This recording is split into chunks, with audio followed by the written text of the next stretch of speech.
அதாவது சகோதரர்களே சொல்றாரு பாருங்க. அதாவது தௌஹீத் ஜமாத்துக்காரவங்க எல்லாரும் எப்படி இருக்காங்களாம், அவங்க தக்லீது பண்றாங்களாம். அது எப்படி பண்றாங்களாம் தக்லீது? நூஹ் நபியினுடைய வழிகட்ட சமுதாயத்தினர் செஞ்சாங்கல்ல, கண்ணை மூடிக்கிட்டாங்களாம், காதை பொத்திக்கிட்டாங்களாம், தலையில துண்டு ஓட்டுக்கிட்டாங்களாம். அந்த மாதிரி நம்மளுக்கு தக்லீது பண்றாங்களாம். நம்ம பிஜே சொல்றது எல்லாத்தையும் கேட்டாங்களாம், ஆமாஞ்சாமி போட்டாங்களாம். அடுத்த ஆள்கள் எந்த ஒரு கூட்டம் நடத்தினாலும் அதை போய் கேட்கறது இல்லையா, அதே மாதிரி அந்த புத்தகத்தை படிக்கிறது இல்லையா. எப்படி பேசுறாரு பாருங்க. பிஜேயுடைய கொள்கை விமர்சனம் பண்ணி பேசுறாங்களே, அவங்க என்ன சொல்றாங்கன்னு கேட்கணுமா இல்லையா? அந்த நிகழ்ச்சிக்கு போறது இல்ல, அந்த பயானுக்கு போறது இல்ல, அந்த நூல்களை வாங்கி படிக்கிறது இல்ல, கண்ணை மூடிக்கிறது, காதை பொத்திக்கிறது. நூஹ் அலைஹிஸ்ஸலாமுடைய சமுதாயத்தார்கள் இருந்தாங்கல்ல, நூஹ் நபி பிரச்சாரம் பண்ணும்போது அவங்க காதை பொத்திக்கிட்டாங்க, கண்ணை மூடிக்கிட்டாங்க, தலையில என்ன செஞ்சாங்க, துண்டை போட்டு மூடிக்கிட்டாங்க. அப்ப இந்த மாதிரி நாங்க பிஜேக்கு எதிராக யாரு பேசினாலும் நாங்க காதுல வாங்க மாட்டோம்.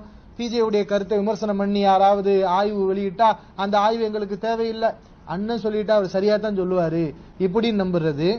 அதான் இவர் எந்த கிரகத்தில் இருக்காருன்னு தெரியல.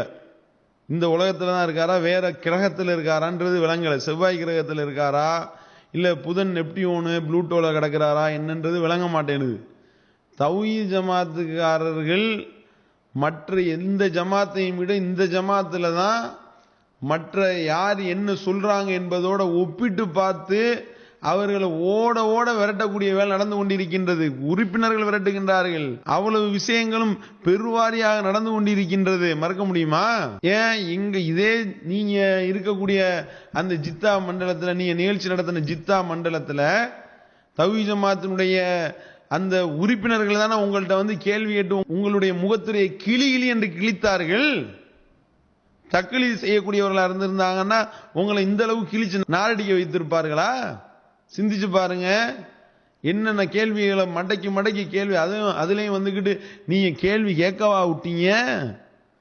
1008 கண்டிஷன். அதுல என்ன, ஒரு ஆள் ஒரு கேள்விதான் கேட்க வேண்டும்.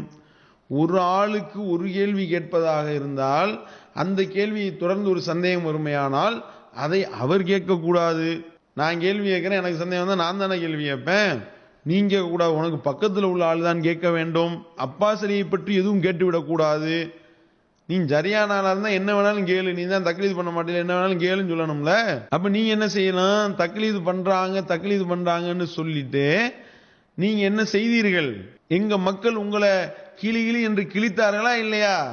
கேள்வி கேட்டு நீங்கள் உளறி மாட்டினீர்களா இல்லையா? இதுக்கு பேர் தக்லீதா? சிந்திச்சு பாருங்க. சரி, இந்த வேலையை யாரு செய்யறா? நீங்க செய்றீங்க. கண்ணை பொத்திக்கிட்டு, காதை மூடிக்கிட்டு, தலையில துண்டு போட்டுக்கிட்டு, முக்காடு போட்டுக்கிட்டு ஓடுறது நீங்க. மறுக்க முடியுமா? நான் கூப்பிடுறேன்ல, என்னோட விவாதத்துக்கு வாங்க. விவாதிக்க தயாரா? விவாதிப்போமா? அப்படின்னா உடனே கண்ணை பொத்திக்கிட்டு, காதை மூடிக்கிட்டு, தலையில பெரிய துண்டா ஒண்ணு போட்டுக்கிட்டு ஓடுனது யாரு? நீங்க தானே ஓடுனீங்க. அப்ப யாரு தக்லீது? ஓட்டம் எடுத்தது நீங்கள். அப்பாஸ் அலி சலசலப்பி தான் ஓடினார். நூஹ் நபியினுடைய கவுமு செஞ்ச வேலையை நீங்க செய்றீங்க. அப்ப எல்லா வேலையும் நீங்க பார்த்து விட்டு எங்க மேல பலிய போடுறது? சிந்திச்சு பாருங்க.